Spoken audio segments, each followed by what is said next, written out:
로텐토마토 신선도 지수 84%, 메타크리틱 100점 만점에 76점. 평단과 시청자들의 호평에 힘입어 2018년 시즌 4까지 제작이 확정된 넷플릭스 오리지널 드라마 나르코스가 9월 1일 시즌 3로 돌아왔습니다. 나르코스는 콜롬비아의 마약왕 파블로 에스코바르와 그의 뒤를 쫓는 미국 마약단 속국 요원들의 이야기를 다룬 드라마인데요. 에스코바르는 드라마에 긴장감을 부여하는 가장 중요한 캐릭터로 그의 흥망성쇠의 스토리가 2시즌에 걸쳐 전개가 됩니다. 그럼 이 나르코스의 가장 중요한 캐릭터인 에스코바르를 먼저 알아보도록 하겠습니다. 그는 한때 세상에서 가장 부유했던 남자였습니다. 전 세계 마약 유통의 80%를 그의 메데인 카르텔이 손에 쥐고 있었죠. 미국 부호 전문 사이트 셀러브리티네버스닷컴에 의하면 그의 추정 재산은 1990년대 초반 기준 300억 달러입니다. 2017년 현재로 따져봤을 때 약 560억 달러인데요. 하나로 따졌을 때 63조에 달하는 재산입니다.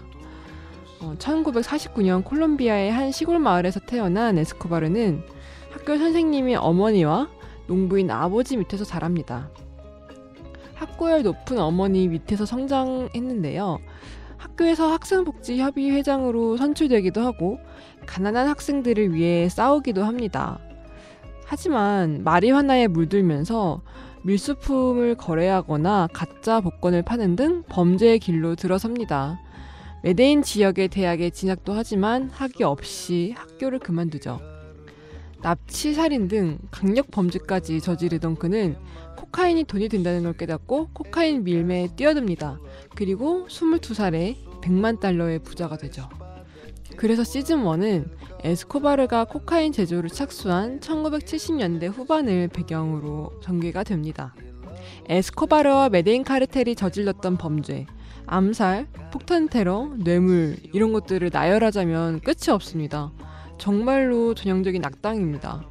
하지만 드라마가 그리는 에스코바르는 좀 흥미로운데요.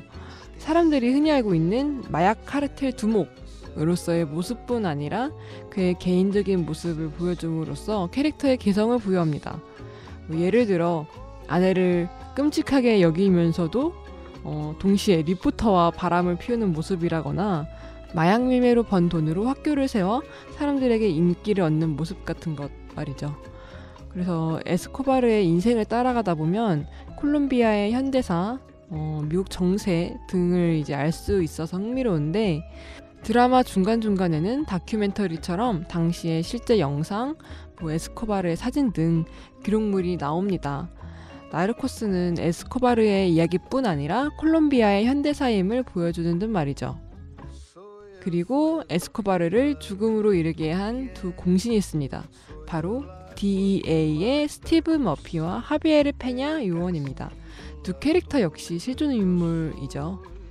간호사 아내와 함께 평범한 삶을 살던 DEA 요원 스티브 머피는 수사하던 중 동료를 잃게 되고 에스코바르를 잡겠다는 일념으로 콜롬비아에 갑니다. 그리고 보고타에서 이미 활동하고 있던 DEA 요원 하비에르 페냐와 파트너로서 일을 시작하게 되죠. 머피가 이성적이고 좀 법대로 하자 스타일이라면 페냐는 상대적으로 좀 감정적이고 융통성 있는 수사를 좀 선호하는데요. 이는 페냐가 나름 카르텔 내부 정보에 좀 빠삭했고 자신이 여성으로서 아끼는 정보원이 위험에 처할 가능성이 컸기 때문이기도 합니다. 이러한 이유로 둘은 종종 부딪히곤 하죠. 또 한편으론 시간이 지날수록 DEA와 콜롬비아 정부가 힘을 합쳐 에스코바르의 목을 점점 조르기 시작하자 메데인 카르텔도 가만히 있지 않는데요. 카르텔의 위협이 계속될수록 이성적이었던 머피는 점점 무너져 갑니다. 나르코스는 경찰과 범죄자의 흥미진진한 대결을 그린 드라마도 착한 경찰이 나쁜 범죄자를 처단한다는 사이다 스토리도 아닙니다. 두 DEA 요원은 에스코바르를 눈앞에서 놓치기도 하고 또 부패가 만연한 콜롬비아의 상황 때문에 좌절할 때도 많습니다. 개인적인 문제도 그들을 위태롭게 만들죠. 그리고 콜롬비아의 상황도 최악으로 흐릅니다. 민간인뿐만 아니라 경찰이나 판사가 카르텔의 공격으로 죽거나 폭탄 테러가 발생하는 등 내전 상태로 치닫습니다. 에스코바르와 메데인 카르텔이 무너진다고 하더라도 콜롬비아의 평화가 쉽게 찾아올 리는 없습니다. 왜냐하면 다른 카르텔이 메데인 카르텔의 빈자리를 채울 테고 그건 결국 또 다른 전쟁의 시작일 테니까요. 그런데도 DA 요원들과 콜롬비아 정부는 쉽게 포기하지 않습니다. 에스코바르가 상승과 하락의 서사로 시청자들에게 흥미를 준다면 두 요원이 보여주는 끈질김은 에스코바르와는 다른 감동을 줍니다. 칼리 카르텔은 파블로 에스코바르의 메데인 카르텔이 몰락한 이후 마약 밀매 시장을 주름잡은 카르텔입니다.